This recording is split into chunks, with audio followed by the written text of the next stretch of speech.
The phantom slowly, gravely, and silently approached. When it came near him, Scrooge bent down upon his knee, for in the very air through which the spirit moved, it seemed to scatter gloom and mystery. It was shrouded in a deep black garment, which concealed its head, its face, its form, and left nothing of it visible save one outstretched hand. Am I in the presence of the ghost of Christmas yet to come? The spirit answered not, but pointed onward with its hand. You are about to show me the shadow of things that have not happened, but will happen in the time before us? Is that so, spirit? I fear you more than any spectre I have seen. But as I know your purpose is to do me good, will you not speak to me? It gave him no reply. The hand was pointed straight before them. Lead on. The night is waning fast, and it is precious time to me, I know. Lead on, spirit. The spirit stopped beside one little knot of businessmen. Observing that the hand was pointed to them, Scrooge advanced to listen to their talk. "No, I don't know much about it either way. I only know that he's dead." When did he die? "Last night, I do believe." "But what has he done with his money?" "I haven't heard. Left it to his company, perhaps. He hasn't left it to me, that's all I know." "It's likely to be a very cheap funeral, for upon my life I don't know of anyone to go to it. Perhaps we'll make up a party and volunteer." "I don't mind going if lunch is provided, but I must be fed." They could not be speaking of the death of Jacob, his old partner, for that was past, and this ghost province was the future. He looked about in that very place for his own image, but another man stood in his accustomed corner, and though the clock pointed to his usual time of day for being there, he saw no likeness of himself. They left the busy scene and went into an obscure part of town where Scrooge had never been. The ways were foul and narrow, the shops and houses wretched, and the whole quarter reeked with crime, with filth, and with misery. Far in this den of infamous resort, there was a low-browed, beetled shop, below a penthouse roof, where iron, old rags, bottles, bones, and greasy offal were brought. Upon the floor within were piled up heaps of rusted keys, nails, chains, hinges, files, scales, weights, and refuse, iron of all kinds. Secrets that few would like to scrutinize were bred and hidden in mountains of unseemly rags, masses of corrupted fat, and sepulchres of bones. A woman with a heavy bundle slunk into the shop, but she had scarcely entered when another woman, similarly laden, came in too, and she was closely followed by a man in faded black, who was no less startled by the sight of them than they had been upon recognition of each other. The man in faded black, mounting the breach first, produced his plunder. It was not extensive. A seal or two, a pencil case, a pair of sleeve buttons, and a brooch of no great value were all. They were severely examined and appraised by old Joe, who chalked the sums he would dispose to give for each upon the wall and added them up into total when he found that there was nothing more to come.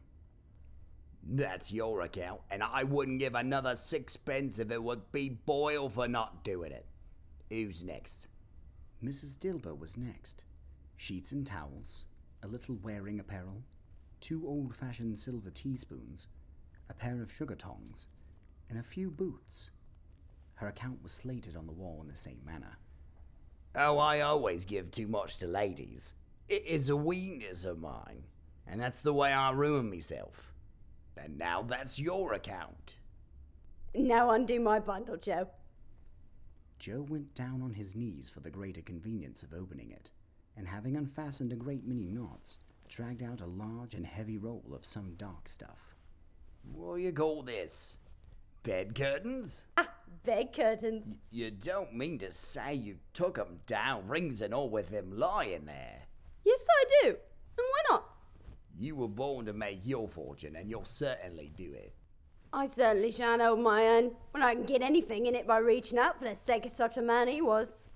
Don't drop that oil upon the blankets now. "Blankets?" Who else's do you think? He ain't likely to catch a cold without 'em, I dare say. I hope he didn't die of anything catching, eh?" Don't you be afraid of that. I ain't so fond of his company I'd loiter about him for such things if he did. Ow, you may look through that shirt till your eyes ache, but you won't find a hole in it. It's the best he had, and they'd have wasted if it hadn't been for me. What do you call wasting of it? Putting him on it to be buried in, to be sure. Somebody was fool enough to do it, but I took it off again. Scrooge listened to this dialogue in horror. As they sat grouped about their spoil in the scanty light afforded by the old man's lamp, he viewed them with a detestation and disgust which could hardly have been greater, though they had been obscene demons marketing the corpse itself. Spirit, I see. The case of this unhappy man might be my own. My life tends that way now. Merciful heaven. He recoiled in terror, for the scene had changed, and now he almost touched a bed, a bare, uncurtained bed, on which beneath a ragged sheet lay something covered up.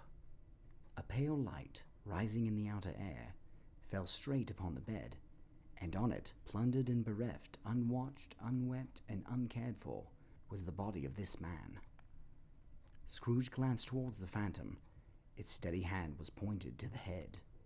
The cover was so carelessly adjusted that the slightest raising of it, the motion of a finger upon Scrooge's part, would have disclosed the face. He thought of it, felt how easy it would be to do, and longed to do it, but had no more power to withdraw the veil than to dismiss the spectre at his side. O Spirit, this is a fearful place. In leaving it, I shall not leave its lessons, trust me. Let us go. Still the ghost pointed with an unmoving finger to the head. I understand you, and I would do it if I could. But I have not the power, Spirit. I have not the power.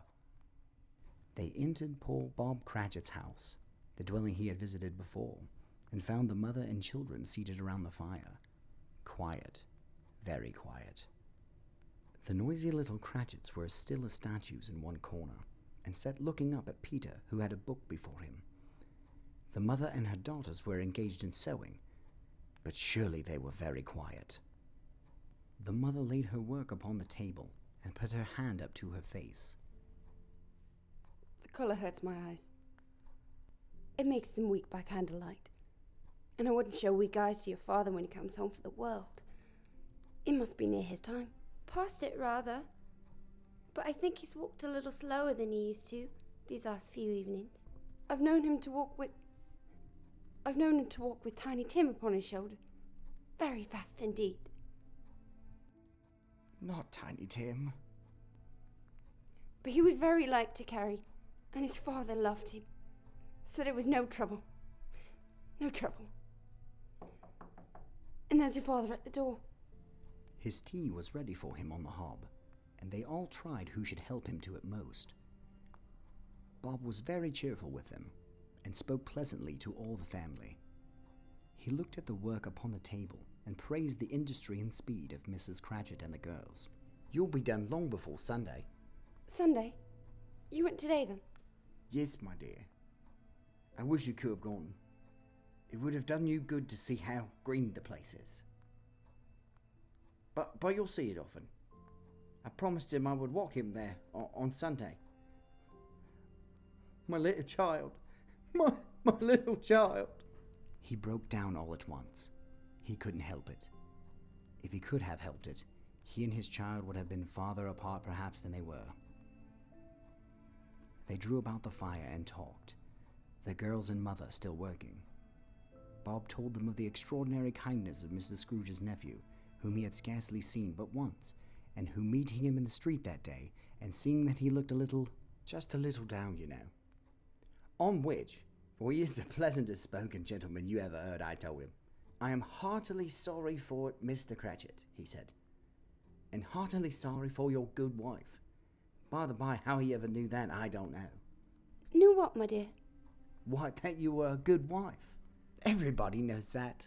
Very well observed, my boy. I hope they do. Heartily sorry, he said, for your good wife. If I can be of service to you in any way, he said, giving me his card. That's where I live. Pray come to me.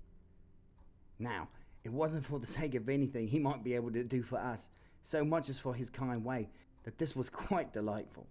It really seemed as if he had known our Tiny Tim and felt with us. I'm sure he's a good soul. You would be surer of it, my dear, if you saw and spoke to him.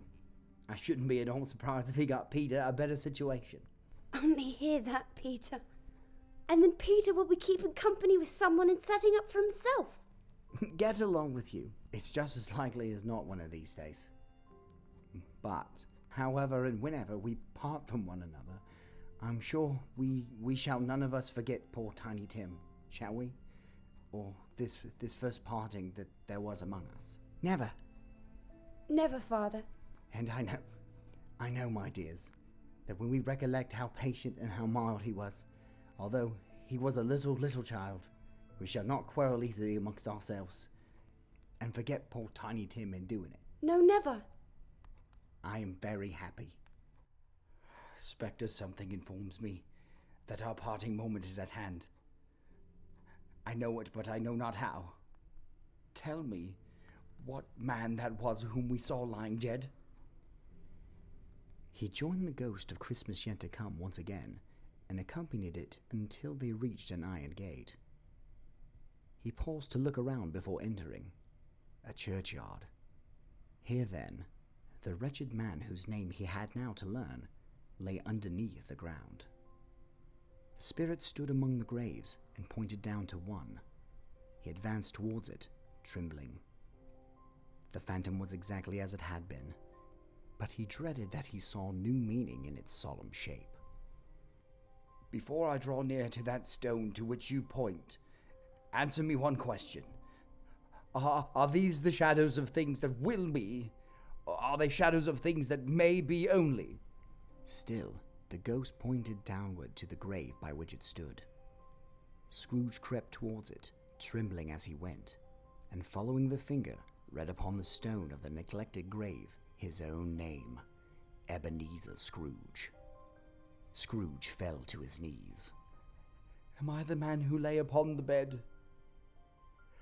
No, Spirit, oh no, no, Spirit, hear me.